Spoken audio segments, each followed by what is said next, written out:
Windows Update is a crucial part of Windows and has evolved over the years. Nowadays, people aren't a huge fan of what Windows Update has evolved into. So let's take a look back at what Windows Update used to be. Hey everyone, my name's Adam, and today I'll be going over the history of the Windows Update websites. Firstly, let's talk about the start of Windows Update. Windows Update version 3.1.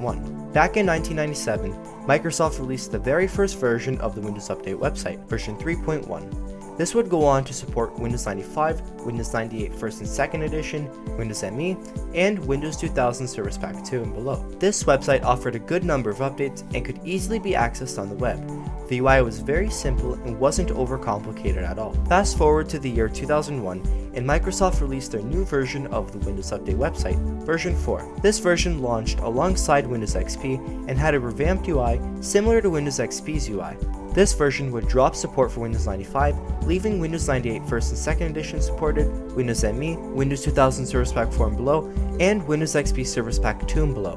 This new version of the Windows Update website supported more Windows Server operating systems as well. Windows Update version 4 provided a lot more updates as well as newer features. The UI was more updated and the website was much simpler to use. Then in the year 2005, Microsoft released the short-lived Windows Update version 5. This introduced a similar UI to Windows Update version 6 and dropped support for all 9X-based operating systems and operating systems that didn't support obtaining updates via WSUS. Windows 2000 Service Pack 3 and above were supported, Windows XP RTM and above were supported, as well as Windows Server versions. This UI looked very sleek compared to previous versions of the Windows Update website. This new version of the website was the first version to include Express updates, which only found critical updates for your system. Custom updates would check for all available updates for your system. Fast forward 1 year later to 2006, and Microsoft released their final version of the Windows Update website, version 6. This dropped support for Windows XP RTM.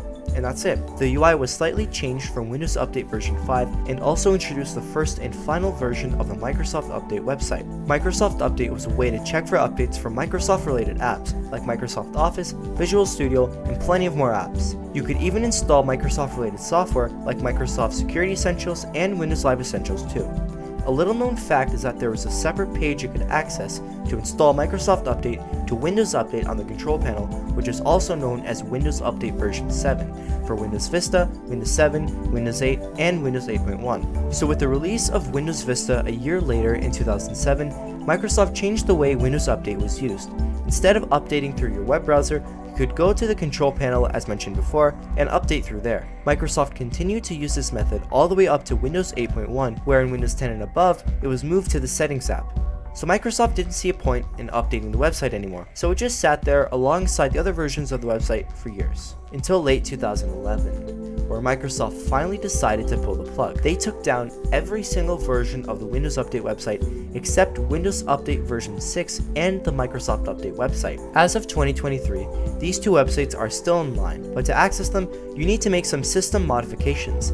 This applies for Windows 2000 and Windows XP. So with all of this in mind, the community was extremely upset, leaving an end of an era for 9X operating systems and other older Windows operating systems. During this time, Microsoft just continued to keep Windows Update version 6 and Microsoft Update online, but all of the older Windows Update websites were archived on the Wayback Machine. Because of this, it'd be possible to revive these websites.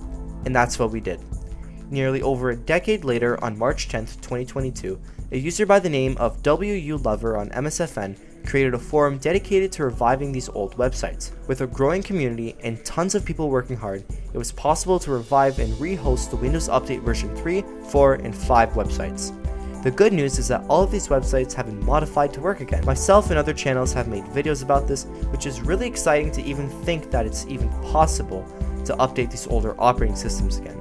So that leaves us to the year 2023. We have restored these websites, brought back a good old era back to life, and the classic Windows Update experience can be relived again. So that's the past and present history of the Windows Update websites. If you would like to view more about this topic, about reviving the Windows Update websites, I will link the MSFN forum in the description below so you can go check it out. So that's it. Thanks for watching. I really hope you enjoyed this video. Please make sure to subscribe to the channel, like my videos, share them with your friends, and let me know in the comment section down below what you thought in this video. Thanks for watching.